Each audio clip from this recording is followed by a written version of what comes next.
প্ৰণীতা চুটিয়ে লৈ আহিছো এটা বিশেষ খবৰ যিসকলে ৰেচন কাৰ্ড লাভ কৰা নাই তেওঁলোকৰ বাবে এই খবৰটো নিম্ন মধ্যবিত্ত বা দৰিদ্ৰ লোকসকলে পূৰ্বতে পাই আছিল ৰেচন কাৰ্ড কিন্তু এতিয়া দৰিদ্ৰ সীমাৰেখাৰ তলৰ বা দৰিদ্ৰ লোকসকল নিম্ন মধ্যবিত্ত লোকসকলে ৰেচন কাৰ্ড পাইছিল এতিয়া মধ্যবিত্ত পৰিয়ালে ৰেচন কাৰ্ড লাভ কৰিব মুঠৰ ওপৰত প্ৰকৃত ভাৰতীয় নাগৰিক হোৱাৰ লগে লগে ৰেচন কাৰ্ড পাব আধাৰ কাৰ্ড থকা মানে ৰেচন কাৰ্ড লাভ কৰিব মুখ্যমন্ত্ৰী ডক্টৰ হিমন্ত বিশ্ব শৰ্মাই ডাঙৰ ঘোষণা কৰিছিল আৰু আপোনাৰ নথিপত্ৰ এতিয়া সাজু কৰা কাৰণ 15 ছেপ্টেম্বৰৰ পৰা 20 লাখ লোকক ৰেচন কাৰ্ড বিতৰণ কৰা হ'ব তাৰ বাবে সকলো প্ৰস্তুতি সম্পূৰ্ণ কৰিছে ৰাজ্য চৰকাৰে কোন জিলাত কেনে ধৰণে ৰেচন কাৰ্ড বিতৰণ কৰা হ'ব সকলো লিস্টিং কৰা হৈছে বুলি জানিব পৰা গৈছে গতিকে আপুনি যদি এতিয়ালৈকে ৰেচন কাৰ্ড লাভ কৰা নাই তেনেহলে এই খবৰটো আপোনাৰ বাবে আপুনি সাজু কৰক নথিপত্ৰৰ ৰেচন কাৰ্ড লাভ নকৰা লাখ লাখ লোকৰ বাবে ডাঙৰ খবৰ আহি গ'ল সকলো দৰিদ্ৰ পৰিয়ালে এতিয়া ৰেচন কাৰ্ড লাভ কৰিব মধ্যবিত্ত পৰিয়ালক ৰেচন কাৰ্ড দিয়া হ'ব সেই কথা উল্লেখ কৰা হৈছে নতুনকৈ 20 লাখ পৰিয়ালক ৰেচন কাৰ্ড দিয়া হ'ব বুলি উল্লেখ কৰিছে মুখ্যমন্ত্ৰী গৰাকীয়ে মুখ্যমন্ত্ৰী ডক্টৰ হিমন্ত বিশ্ব শৰ্মাৰ ঘোষণাৰ পাছতে সকলো প্ৰস্তুতি সম্পূৰ্ণ কৰা হৈছে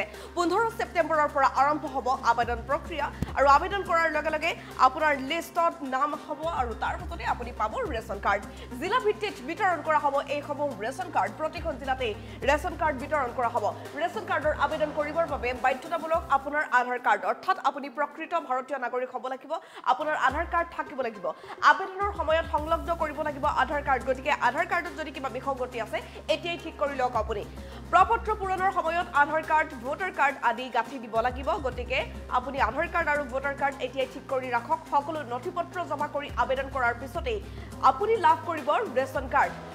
কাৰ্ড লাভ নকৰা যিসকল লোক আছে তেওঁলোকৰ বাবে এইটো এটা ভাল খবৰ লাখ লাখ লোকৰ বাবে আহি গ'ল ভাল খবৰ আপুনি ৰেচন কাৰ্ড যদি এতিয়ালৈকে পোৱা নাই তেনেহলে ৰেচন কাৰ্ড পাব অৱশ্যে আপোনাৰ আধাৰ কাৰ্ড আৰু ভোটাৰ আইডি কাৰ্ড থাকিব লাগিব যিসকল প্ৰকৃত ভাৰতীয় নাগৰিক আৰু যিসকলে এতিয়ালৈকে ভোটাৰ কাৰ্ড আৰু আধাৰ কাৰ্ড লাভ কৰিছে তেওঁলোকে ৰেচন কাৰ্ডৰ বাবে এপ্লাই কৰিব পাৰিব 15 ছেপ্টেম্বৰৰ পৰা অনলাইন আবেদন প্ৰক্ৰিয়া আৰম্ভ হ'ব আৰু তাৰ পাছতে তেওঁলোকে অতি শীঘ্ৰেই লাভ কৰিব ৰেচন কাৰ্ড গতিকে হাতত মাত্ৰ আৰু কেইটামান দিন বাকী আছে খুব বেছি 9টা দিন বাকি আছে গতিকে আপুনি এতিয়াই সাজু কৰি ৰাখক আপোনাৰ ৰেচন কাৰ্ড দৰ বাবে আধাৰ কাৰ্ড আৰু ভোটাৰ আইডি কাৰ্ড কেনেবাকৈ যদি আপোনাৰ আধাৰ কাৰ্ডত কিবা বিসংগতি আছে হে আপুনি ঠিক কৰি লওক বা আপুনি যদি এতিয়ালৈকে আধাৰ কাৰ্ড লাভ কৰা নাই আপুনি আধাৰ কাৰ্ডৰ বাবে এতিয়া এপ্লাই কৰক কাৰণ 15 ছেপ্টেম্বৰৰ পৰা যেহেতু আবেদন প্ৰক্ৰিয়া আৰম্ভ হ'বহে আবেদন প্ৰক্ৰিয়া যেহেতু চলি থাকিব অহা মাহলৈকে গতিকে আপুনি আবেদন কৰিব পাৰিব এতিয়া যেহেতু আধাৰ কাৰ্ডসমূহ 25 দিনৰ ভিতৰত দি দিয়া হয় গতিকে আপোনাৰ যদি এতিয়ালৈকে আধাৰ কাৰ্ড নাই এতিয়া এপ্লাই কৰক প্ৰথমে আধাৰ কাৰ্ড লওক আৰু তাৰ পাছতে আপুনি ৰেচন কাৰ্ডৰ বাবে এপ্লাই কৰক নথিপত্ৰ সকলোবোৰ কিন্তু থাকিব লাগিব প্ৰকৃত ভাৰতীয় নাগৰিক আপুনি হ'ব লাগিব আপোনাৰ ৰেচনৰ আবেদনৰ বাবে লাগিব আধাৰ কাৰ্ড আৰু ভোটাৰ আইডি কাৰ্ড গতিকে যিসকলৰ এতিয়ালৈকে ভোটাৰ আইডি কাৰ্ডত কিবা প্ৰব্লেম হৈ আছে বা আধাৰ কাৰ্ডত যদি কিবা বিসংগতি আছে সেয়া আপুনি ঠিক কৰি লওক UIDAৰ তৰফৰ পৰা ইতিমধ্যে কোৱা হৈছে যে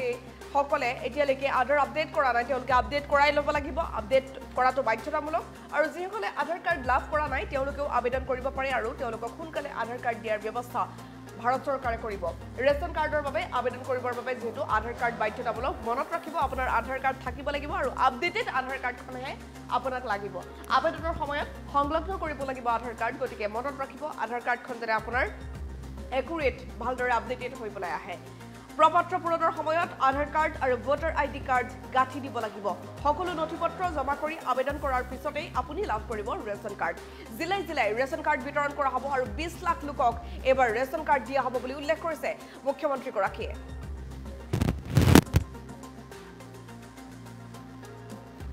আজি আমাৰ কেবিনেটে অতিৰিক্তভাৱে 20 লাখ পৰিয়াল নহয় জনসংখ্যা 20 লাখ জনসংখ্যা পৰিয়াল যদি আমি এভাৰেজ 4 জন কৰি ধৰো 5 লাখ হ'ব 20 লাখ জনসংখ্যাক অতিৰিক্তভাৱে ৰেচন কাৰ্ড দিয়াৰ বাবে সিদ্ধান্ত গ্ৰহণ কৰে 15 ছেপ্টেম্বৰৰ পৰা ৰাইজে আবেদনো কৰিব পাৰিব আৰু জিলা ভিত্তিক বিতৰণো আমি 15 ছেপ্টেম্বৰৰ আগতে আমি কৰি দিম ইউৰ ৰাইজৰ বাবে এটা সহায় হ'ব যে 20 লাখ লোকে অতিৰিক্তকৈ ৰেচন কাৰ্ড লাভ কৰিব আজি আমাৰ কেবিনেটে অতিৰিক্তভাৱে 20 লাখ পৰিয়াল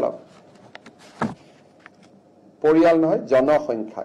20 লাখ জনসংখ্যা পৰিয়াল যদি আমি এভাৰেজ 4 জন কৰি ধৰো 5 লাখ হ'ব 20 লাখ জনসংখ্যাক অতিৰিক্তভাৱে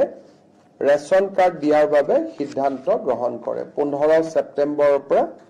ৰাইজে আবেদনো কৰিব পাৰিব আৰু জিলা ভিত্তিক বিতৰণো আমি 15 ছেপ্টেম্বৰৰ আগতে আমি কৰি দিম ইউৰ ৰাইজৰ বাবে এটা সহায় হ'ব যে 20 লাখ লোকে অতিৰিক্তকৈ ৰেচন কাৰ্ড লাভ কৰিব আজি আমাৰ কেবিনেটে অতিৰিক্তভাৱে 20 লাখ পৰিয়াল নহয় জনসংখ্যাক 20 লাখ জনসংখ্যাক পৰিয়াল যদি আমি এভাৰেজ 4 জন কৰি ধৰো 5 লাখ হ'ব 20 লাখ জনসংখ্যাক অতিৰিক্তভাৱে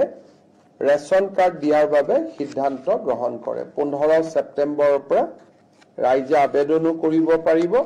আৰু জিলা ভিত্তিক বিতৰণো আমি 15 ছেপ্টেম্বৰৰ আগতে আমি কৰি দিম ইউৰ ৰাইজৰ বাবে এটা সহায় হ'ব যে 20 লাখ লোকে অতিৰিক্তকৈ ৰেচন কাৰ্ড লাভ কৰিব আজি আমাৰ কেবিনেটে অতিৰিক্তভাৱে 20 লাখ পৰিয়াল নহয় জনসংখ্যাক 20 লাখ জনসংখ্যাক পৰিয়াল যদি আমি এভাৰেজ 4 জন কৰি ধৰো 5 লাখ হ'ব 20 লাখ জনসংখ্যাক অতিৰিক্তভাৱে ৰেচন কাৰ্ড দিয়াৰ বাবে সিদ্ধান্ত গ্ৰহণ কৰে 15 ছেপ্টেম্বৰৰ পৰা ৰাইজে আবেদনো কৰিব পাৰিব আৰু জিলা ভিত্তিক বিতৰণো আমি 15 ছেপ্টেম্বৰৰ আগতে আমি কৰি দিম ইউৰ ৰাইজৰ বাবে এটা সহায় হ'ব যে 20 লাখ লোকে অতিৰিক্তকৈ ৰেচন কাৰ্ড লাভ কৰিব আজি আমাৰ কেবিনেটে অতিৰিক্তভাৱে 20 লাখ পৰিয়াল নহয় জনসংখ্যাক 20 লাখ জনসংখ্যাক পৰিয়াল যদি আমি এভাৰেজ 4 জন কৰি ধৰো 5 লাখ হ'ব 20 লাখ জনসংখ্যাক অতিৰিক্তভাৱে ৰেচন কাৰ্ড দিয়াৰ বাবে সিদ্ধান্ত গ্ৰহণ কৰে 15 ছেপ্টেম্বৰৰ পৰা ৰাইজে আবেদনো কৰিব পাৰিব আৰু জিলা ভিত্তিক বিতৰণো আমি 15 ছেপ্টেম্বৰৰ আগতে আমি কৰি দিম ইউৰ ৰাইজৰ বাবে এটা সহায় হ'ব যে 20 লাখ লোকে অতিৰিক্তকৈ ৰেচন কাৰ্ড লাভ